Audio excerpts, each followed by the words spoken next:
नमस्कार मित्रांनो, या आपल्या नवीन व्हिडिओमध्ये तुमचं स्वागत आहे. पार्ट 1 तुम्ही जर बघला असेल तर पार्ट 2 हा तुमच्यासाठी खूप महत्त्वाचा आहे. आपण स्टार्टिंगला बघलेलं की बॉडी कशी बनवते, काय फिजिक्स असते, काय माझी तर तुम्ही फर्स्टला फिजिक्स बघलीच आहे. आता हे सेकंड पार्ट आहे.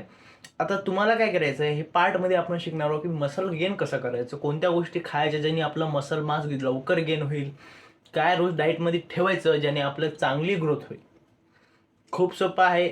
फक्त एकदा तुम्ही जिममध्ये जा आणि बॉडी बनायला तयार व्हा.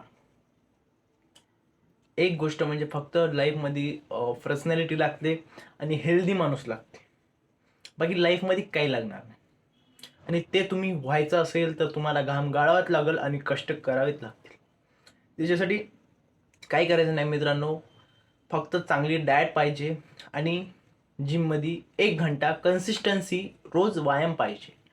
आणि ते व्यायाम जर तुमचा कन्सिस्टन्सी तुमची असली तर ॲज माझ्यावानी तुम्ही माझ्यापेक्षा पण छान, माझ्यापेक्षा पण चांगली फिजिक्स बनवू शकता. आणि माझं एज काही जास्त नाही. At the age of 17 I am do something. मी काहीतरी करत आहो. शाळा पण करा असं नाही, शाळा पण करा, कॉलेज पण करा. मी दोन्ही कॉलेज पण करत आहो आणि बॉडी पण बनवतो. हे माझं आहे. आणि असं कदापि समजून घेऊ नका की 20व्या वयातच मला बॉडी बनवायची, जेव्हा माझं डिग्री कंप्लीट होईल तेव्हा मी बॉडी बनवेन. अरे तेव्हा तुमचं लग्नाचं वय होते रे.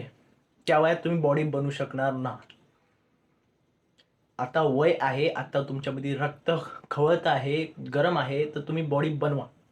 आणि बॉडी खूप महत्त्वाची आहे लाईफमध्ये. 4 लोकांमध्ये जेव्हा तुम्ही चालता ना, तेव्हा ते 4 लोक जास्त मोठे दिसत ना, तुम्ही मोठे दिसता. आणि हेच जर तुम्हाला फिजिक्स बनवायचे असेल तर आपल्या या नवीन व्हिडिओ आणि नवीन चॅनलला सबस्क्राईब करा आणि नक्की घंटे वाजवा आणि ते खाली लाईक करा. हे खूप महत्त्वाचं आहे बरं, लाईक बटन. कारण जर तुम्ही लाईक केलं तर आमच्यामध्ये ताकद येते. रोज तुम्हाला व्हिडिओ बनवून दाखवू शकतो आणि रोज व्हिडिओ आम्ही स्वतःला प्रेझेंट करू शकतो तुमच्यापाशी. आणि हे करा. आता आपण हे तर गोष्टी बाजूच्या राहिल्या, पण आता आपण नवीन गोष्ट करणार आहोत. ते म्हणजे भाऊ, फिजिक्स कशी बनवायची म्हणजे खूप सोपं आहे रे. घरचं जेवण करा. मटण, अंडी काही कामाचे नाहीत. नॉनव्हेज कदापि खाऊ नका लाईफमध्ये. कारण जर तुम्हाला नॉनव्हेज खायचं असेल ना, तर तुमच्या एवढा मूर्ख माणूस कोणी नाही. कशामुळं? कोणत्या तरी जनावराचा जीव घेणे चांगलं आहे का रे? स्वतः जेवा ना. चांगला प्रोटीन सोर्स आहे व्हेजमध्ये. तुम्हाला व्हेजमधला प्रोटीन सोर्स मागच्या व्हिडिओमध्ये सांगला, या व्हिडिओमध्ये दुसरं काहीतरी सांगणार. मेन मुद्दा म्हणजे असं सांगणार की जे तुम्हाला पटेल आणि जे तुम्ही करणार. स्टार्टिंगला काय करायचं, सकाळी जेव्हा माझं रुटीन तुम्हाला कम्प्लिटली माझं रुटीन सांगतो. मी सकाळचा वर्कआउट मला आवडतो आणि जेव्हा मी सकाळी जाणार नाही तेव्हा मी संध्याकाळी जातो. हे 2 म्हणजे कन्सिस्टन्सी असते. जर झालं नाही तर मी संध्याकाळी 100% जाणार. हे कन्सिस्टन्सी लाईफमध्ये पाहिजे आणि ते तुम्ही करा. काही लागत नाही, फक्त जिमची फीज आणि खायचा खर्च घरचाच. फक्त ओट्स वगैरे एक आगाऊ गोष्ट, आणि ते तर तुम्ही पुण्यामध्ये, ते तर तुमच्या आगाऊ गोष्टीमध्येच घालता ना रे. हेल्थसाठी काय करा, हेल्थसाठी हे गोष्टी करा. खूप चांगलं आहे. डाएटमध्ये रोजचा रुटीन असा ठेवायचा.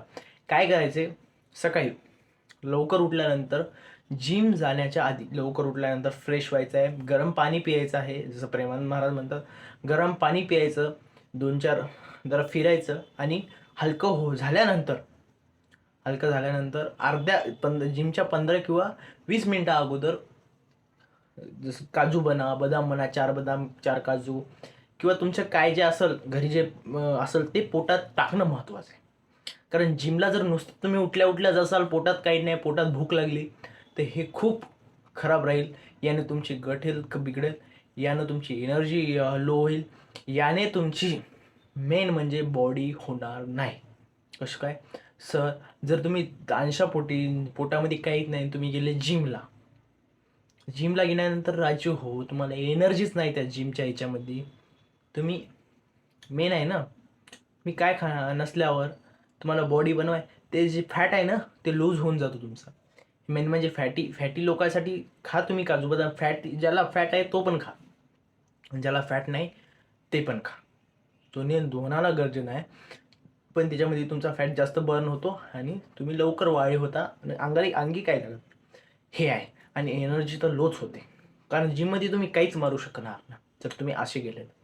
त्यानंतर काय करायचं, जिम झाल्यानंतर घरी जेव्हा तुम्ही जिम झाल्यानंतर वर्कआउट करून येता तेव्हा तुमच्या बॉडीला नाही का काहीतरी प्रोटीन पाहिजे. प्रोटीन, कार्ब्स, वेगवेगळे गोष्टी पाहिजे ज्याने तुमची बॉडी रिकवर होण्या तयारी करते. त्याच्यामध्ये तुम्ही प्रोटीनमध्ये ओट्स खाऊ शकता. मी असं रिकमेंड करत नाही कोणत्या पण कोणती पण ओट्स घ्या, चांगल्या क्वालिटीचे घ्या आणि चांगले घ्या. बाकी काय, ओट्स घ्या. ओट्समध्ये काय खायचं आहे, काजू बदाम त्याच्यात थोडे ब्राइंड करून टाका, किंवा तसे जरी ओट्स खाल्ले त्याच्यामध्ये 2 केळे.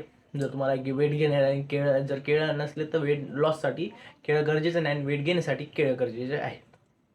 हे घ्या. हे घेतल्यानंतर तुमचा जेव्हा दुपारचा जो तुम्ही जेवण करता त्या जेवणामध्ये काय लागतं, त्या जेवणामध्ये खूप सोप्या गोष्टी लागतात. मेन म्हणजे त्या जेवणामध्ये तुम्हाला काय करायचं आहे, मटकी असते, मटकी किंवा कोणती पण डाळ भिजवून ठेवा, आणि ते डाळ दुपारच्या जेवणात डाळ, 2 केळं वेट गेनसाठी, आणि 20 किंवा 30 ग्राम 20 एक वाटीत कर्ड म्हणजे दही घ्यायचं. त्याच्यातून तुम्हाला कमीत कमी 10 ते 15 ग्राम प्रोटीन मिळते, अंदाजे सांगत आहोत. ते मिळून पुन्हा तुम्हाला त्याच्यासोबत काय खायचं, त्याच्यासोबत 2 केळं, दही आणि आपलं डाळ. खूप बेस्ट प्रोटीन सोर्स आहे. सोयाबीन वड्या घेतल्या तर चालते. आणि ते जर घ्यायचं नसेल तर तुम्हाला सोया चंक्सपासून तुम्हाला एक चिल्या बनतात, सोयाबीनच्या चिले बनतात, पराठ्यावानी चिले बनतात, ते खूप छान लागतात. ते पण करा, कारण त्याच्यातून 50 ते 52 ग्राम 50 ग्राम्स ऑफ सोया चंक्स घ्यायचे, आणि बेसन घ्यायचं 100 ग्राम, मिक्स करायचं, चटणी मीठ टाकायचं, आणि ते मिक्स आधी सोया चंक्स भिजवायचे, ग्राइंड करायचे मिक्सरमधून, आणि त्याचा मिक्स करून सोयाबीनचं ते हे आणि आपलं बेसन मिक्स करून चटणी मीठ वगैरे टाकायचं. ते टाकल्यानंतर त्याला चांगले चिल्ले बनवून घ्यायचे.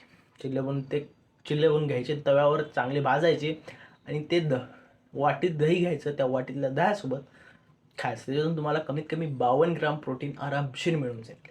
आणि प्रोटीन तेच अर्धं प्रोटीन तुमचं हे होऊन राहिलं. दुपारच्या संध्याकाळच्या जेवणामध्ये तुम्हाला शेप वगैरे काही जरी खाल्लं तरी चालते. आणि रात्रीच्या जेवणामध्ये तुम्हाला वेट गेन करायचं, भात वगैरे जास्त पोळी वगैरे खा. म्हणजे रात्री जेवण कमीच करा, पण जेवण चांगल्या प्रमाणात करा. ते केल्यानंतर आणि जेवणाच्या नंतर कधी पण जेवण चांगल्या प्रकारे डायजेस्ट होण्यासाठी अर्ध्या घंट्याच्या नंतर तुम्ही वॉटर प्यायचं, पाणी प्यायचं. पाणी पिल्यानंतर काय करायचं, पाणी पिलं अर्ध्या घंट्यानंतर पिलं डायजेस्ट होऊन जाईल जेवण. पुन्हा रात्री झोपताना काय करायचं, रात्री झोपताना जर तुम्हाला बेस्ट जर मास वाढवायचं असेल मास गेनर घ्या. मास गेनर चांगल्या क्वालिटीचं घ्या, मी रिकमेंडेड करत नाही माझ्या थ्रू, पण तुमच्या मनात जे घ्यायचं ते मास गेनर घ्या. दूध जर तुम्हाला चांगल्या कॅलरीज पाहिजे असेल तर 200 ml दुधासोबत घ्या, आणि ॲज युशुअल तुमच्या मनात पाण्यासोबत घेऊ शकता, दुधासोबत घेऊ, पण पाण्यासोबत बेस्ट राहील. ते घेतल्यानंतर आरामशीर झोप घ्यायची, आणि सकाळी लवकर 6ला उठून डेली रुटीन चालू करायचं. धन्यवाद. माझ्या व्हिडिओ पूर्ण पाहिला असेल तर मनापासून धन्यवाद, कारण मला पण सपोर्ट लागते तुमच्या लाईफमध्ये, मला पण पुढे जायचं आहे. आणि लाईक करा, सबस्क्राईब करा, आणि खालची घंटीन लाईकचं बटन दाबा भावा, हे माझी गरज आहे. धन्यवाद.